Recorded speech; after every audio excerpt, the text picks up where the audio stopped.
Slow down and give me one question at a time. What do you say about the snakes? Well, for instance, they talk about rudimentary hind limb bones in snakes. Yeah. Where were the front limb bones? If snakes really, have these just completely vanished?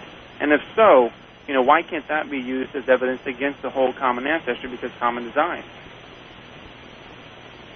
What? What is the question? Like, why did they vanish? Exactly. Okay. What would convince you, or what would crack the whole common ancestry thing? What would crack that theory? As we said before, finding something that evolved along one line that's very, very distant from the line mixed together. Like eyes? No, like the whole thing that Martin argued with you about having bird wings on a could we just say eyes, too? If we found eyes evolving in a similar path in two completely different chains or clades? If you found exactly the same eye, yes. Okay, so today, whenever they talk about the evolution of the eye, and then they point to eyes all over the world in tons of different creatures, so vast in variety. Yeah, there's tons of different eyes, too. They're not all the same. But hold on a second, now. They show eyes in an octopus, and they show eyes in other creatures and try to say, this is how the human eye used to be, or this is how the eye used to be as it was developing. And now it's like that for them. And now we have a much better one. Hold on. Don't blur people's words. It's a model. That's it. That is where it becomes the magic trick, the hocus pocus. Mm-hmm. What? They take animals from totally different phyla, and say, look, this because the eye, we can find a light-sensitive spot here on an amoeba, and we can find a fully functional eye on a human, and we can arrange a change of 20 different types of eyes found in the world. We can put them in order that we think is ascending complexity, even though these animals are totally unrelated to each other in any other way, and certainly would not be put in the evolutionary chain in the way that they have, but based on the eye. All of a sudden, this becomes evidence for evolution because we have. No, it's not. That's not used as evidence for evolution. Wait. It is. It is. I actually saw on the BBC. It is. So what is? They grab eyes from tons of different types of creatures, and they say, look, we see these transitional eyes existing today. Here's one that only has a light spot. Wow. Here's one that only has, the concave lens or something. Here's one that doesn't have the gel in there. They go through all this stuff. Why would they even expect this, variety of animals to have anything similar to what the primitive eye used to be for amphibians or anything like that? That's deceitful to take it from different, even from their own different phylogenetic trees. They pick and choose from all. You could do the same with the ear or with any feature and pick them from all over the world and say, wow, here we have these varieties, therefore that proves it happened. No. Therefore they've got a designer. Look, no competent biologist in the world would claim these different types of eyes that we find in these different phyla even are actually what happened in the transition from bacteria to man. Don't you think it's deceitful then to put them in that order for the student's sake? No, it's only supposed to be used as a model for how it could have happened. It's not supposed to be saying like this is how it happened or this is evidence for how human eye evolution happened. Nobody is saying that. They are implying that in the textbook. They are not implying that. Like, why did I never get that impression? Ever? I have the textbooks 2 feet away from me. I can pull one down and take a look. I'm about to call it up my PowerPoint to show you. That is precisely what they teach. I've got one. That is not what they teach. There's no way. Well, let me just read it to you verbatim then, and watch my seminar part 4, the second hour, where I go into this, about the evolution of the eye. Here we go. Glencoe Biology, 1994 edition, page 337. When we marvel at a structure as complex as an eye, we are looking at a product of the ongoing process of evolution. You can better understand how the eye might have evolved if you picture a series of changes during the evolution of the eye. Stop right there. That is corroborating exactly what I just said. I know, but listen now. They're showing me a picture here on page 337 of an eagle and a turtle. Yeah. Are those different? Would be different orders. Certainly where they would break down eagle, birds, and reptiles would be different. Kingdom, phylum, class, order, family. Well, what does it matter anyway? Because the Linnaean classification system really has nothing to do with evolution anyway. Well, why would they show the kids a picture of a turtle and a picture of a bird, and then say, you can better understand how the eye might have evolved if you picture a series of changes. You have to imagine this. Well, I don't know what the bird and the turtle really have to do with it, since they're both vertebrates, both reptiles, technically. I don't really understand. You think a bird is a reptile? Jared? Technically, according to some conventions, it is called a reptile. You watch too much Jurassic Park.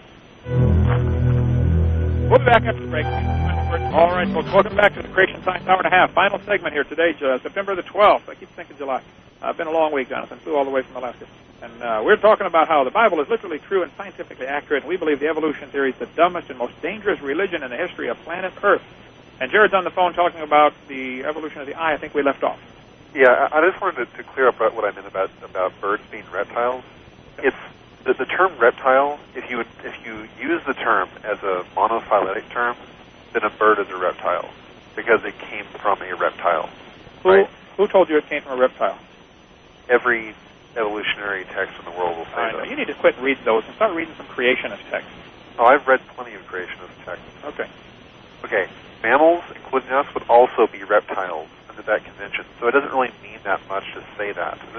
It's really just getting off topic to even talk about that. The only reason I brought it up was to say... Oh, wait a minute. So we're reptiles, too. So everything's a reptile. What is not a reptile? Flies. Okay. Well, Fish. That's going to be really confusing in school. It's going to be tough. So it's probably not a good idea because people use the term reptile paraphyletically. They think of a reptile as being a little lizard thing on the ground or something. Fine. Mm-hmm. Like a turtle or a snake. But if evolution's true, then everything after and that descended after or from reptiles are... Yeah, that's why I was bringing it up. It was to say that birds and turtles both share a relatively recent toenail. So if evolution is true, then birds are reptiles. No, it's more complicated than that. Everything is actually a rock. Everything's a rock. Very, very funny. Okay, that's where we all came from. Since DNA wasn't in the rocks, I don't think we can use paraphyletic versus... So it had to start with DNA. So everything is a bacteria, or an amoeba, a single-cell. No, because bacteria is also a paraphyletic term. Anyway, so go ahead. It doesn't really mean that much. The point is that birds, if evolution is true and birds came from reptiles and turtles, are reptiles but came from reptiles, then you're not really looking at drastically different stages of eye evolution to begin with. You're looking at two specific types of vertebrate eyes. So it's not the same kind of thing as comparing an octopus eye with a bird eye. That was my only point. Okay, let me just read the text under this picture here. Simple eyes, such as flatworms, have groups of light-sensitive cells to detect direction of light. More complex animals have visual systems that form images. In mollusks, images are blurry. The images are focused for the turtle and are enhanced by color in the eagle and many other vertebrates. This is a magic trick, a hocus pocus, to get the kids to believe this is somehow evidence for evolution. And it's not. This is just as much evidence. I could make the same argument for, wow, look at how the motorcycle has 2 wheels and the tricycle has 3 wheels. See, this is a modification, and the car has 4 and the trucks have 10 or 20. I want to know how the blood vessels actually migrated around to the front of the eye. What are you talking about? Well, if you look at, they talk about bad design, right? Can you go ahead and explain the anatomy of the eye and why it's bad design? Well, the octopus have their blood vessels behind the retina. Humans have their blood vessels in front of the retina. Yeah, how in the world did the vessels come around to the front of the retina? And how did the owl get an eyeball shaped like a telescope? I mean, it's cylindrical. It's not spherical. Wait, Jonathan. You're asking in which animal? Humans. The blood vessels are in front of the retina. Right. But, of course, in this supposed precursor of all that, they were back behind there. In the supposed precursor, there was no retina. Oh, okay. Back for enough. Yeah, I mean, to the first, bilaterally symmetric. Yeah, so I'd like to see the transition. How does that happen? I mean...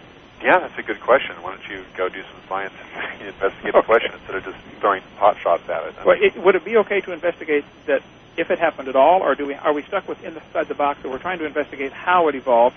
We're not allowed to question if it evolved. Oh, you're more than welcome to try to figure out, if it evolved at all. But if you're going to do that, then you need to do something more to it than just, shouting at it. That's the problem, because you're never going to be able to come to a conclusion by their standards if it happened or not, because they're always going to be able to make up new ideas. We're always learning more.